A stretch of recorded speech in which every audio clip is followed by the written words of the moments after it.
সাহাবায়ে কেরাম কি বুঝেছেন। বায়াত মানে আমরা এখন ওই বুঝ থেকে কিছু শিক্ষা নেওয়ার চেষ্টা করব যে বায়াত আমাদেরকে কি দিতে চায়, আমাদের কাছ থেকে কি নিতে চায়।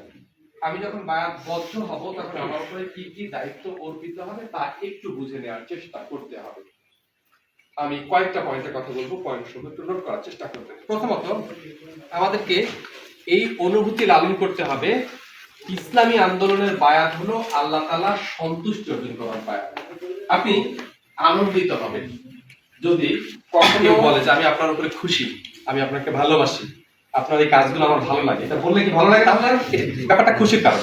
আর আমরা যদি কখনো আপনাদের কেমনটা বলি যে আপনার মধ্যে এই সমস্যা আছে, আপনার মধ্যে এই সমস্যা আছে, ভালো লাগে না? তো আল্লাহ তাআলা তার সকল ইবাদতের পুরস্কার আমাদেরকে দেবেন ইনশাআল্লাহ। যদি কখনো খুশির এক্সপ্রেশন তা ডিরেক্ট হয়, সরাসরি কেউ যায়, তাহলে বেশি ভালো লাগে কাজ করে না? নামাজের জাযা রয়েছে, রোজার জাযা রয়েছে, আপনার যাকাতের জাযা রয়েছে, যত ভালো কাজ করবেন এর জাযা রয়েছে। বাট একটা ব্যাপারে আল্লাহ তাআলা এত বেশি খুশি হয়েছিলেন যে ওহীর মাধ্যমে আল্লাহ তাআলা তাৎক্ষণিক সাহাবায়ে কেরামকে জানিয়েছেন তার সন্তুষ্টির কথা। এই ইবাদতটার নামই হলো বায়াত। অর্থাৎ এমন একটা ইবাদত যে ইবাদতের মধ্যে থেকে ডিরেক্ট আল্লাহ তাআলার সন্তুষ্টি অর্জন করা যায়।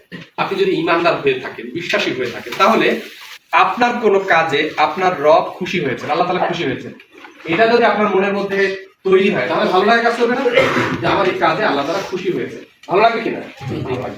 তো সাহাবায়ে কেরাম হুদায়বিয়ায় বায়াত গ্রহণ করেছেন। বায়াত গ্রহণ করে হুদায়বিয়ার প্রান্তর থেকে যখন মদিনার দিকে ফিরছিলেন, মদিনার দিকে ফিরে আসার সময় আল্লাহ তাআলা ওহীর মাধ্যমে সাহাবায়ে কেরামকে জানিয়েছেন রাদিয়াল্লাহু আনিল মুমিনিনা ইয ইউবাইউনাকা তাহতা আশ-শাজারা। আল্লাহ তাআলা জানিয়েছেন যে গাছের নিচে শপথ নেওয়া ব্যক্তিদের উপর আল্লাহ রাব্বুল আলামিন খুশি হয়ে গেছে।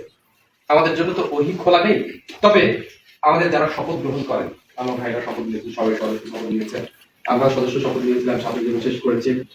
শপথ নেওয়ার সময় সবার মাঝে এই অনুভূতিটাই তৈরি হয় যে আমার জন্য ওহীর দরজা খোলা নেই, তবে আমার মন বলছে আল্লাহ তাআলা আমার এই ইবাদতে খুশি হয়েছে।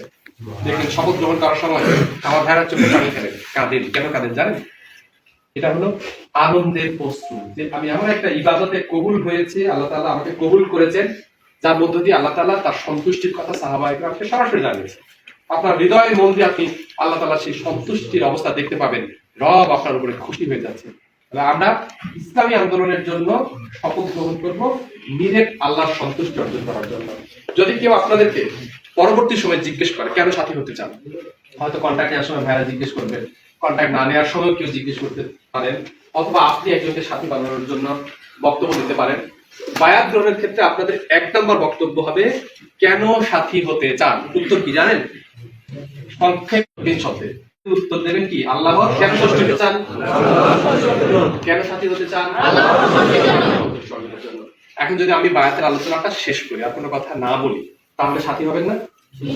কারণ আপনারা বড় সুসংবাদটা জেনেছেন, সাথী হলে এর জন্য মহান আল্লাহ তাআলা আপনার উপরে খুশি